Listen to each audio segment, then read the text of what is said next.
Hey, it's Dequan Dinkins here with Solutions Made Better. And in this section, we're going to be going over flooring. All right. So the first thing we're going to do with flooring is vacuum. So we vacuum most of our floors with our backpack vacuum here in the company, unless it's a pretty large space. That's pretty much the only time we'll use brooms, or rather I say push brooms. But everything else we'll be pretty much doing backpack vacuums, especially our smaller locations. All right. So the way you want to think about backpack vacuuming is pretty much the same way you think about mopping, right?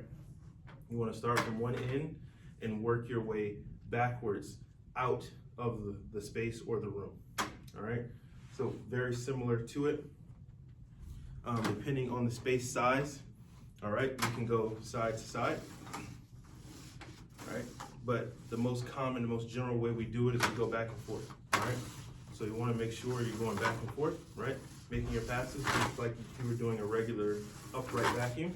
But the difference here is the backpack vacuum is going to cover more square footage than those uprights. All you got to do is stay in one spot, let the wand do its work, right? Let the wand do its work. Back and forth, let the wand do its work.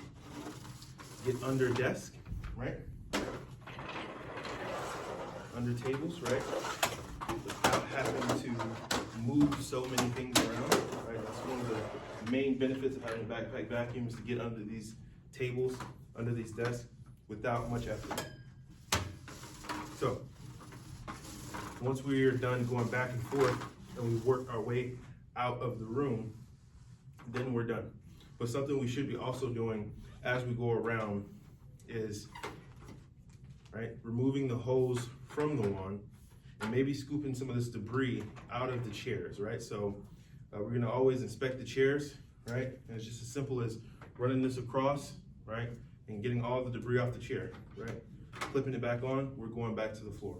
So those are the two main things we're gonna be worrying about when we're actually doing the floors, because it's a more efficient way to get debris off, right? And it's not necessarily upholstery cleaning. To be doing that is just to remove the debris from the chairs that could have fallen from a table or whatever was happening in that space, right? So I wanna make sure we get that off. All right, now that we're done with the chairs, we're done with the floor, then we start mopping, all right? Very similar thing.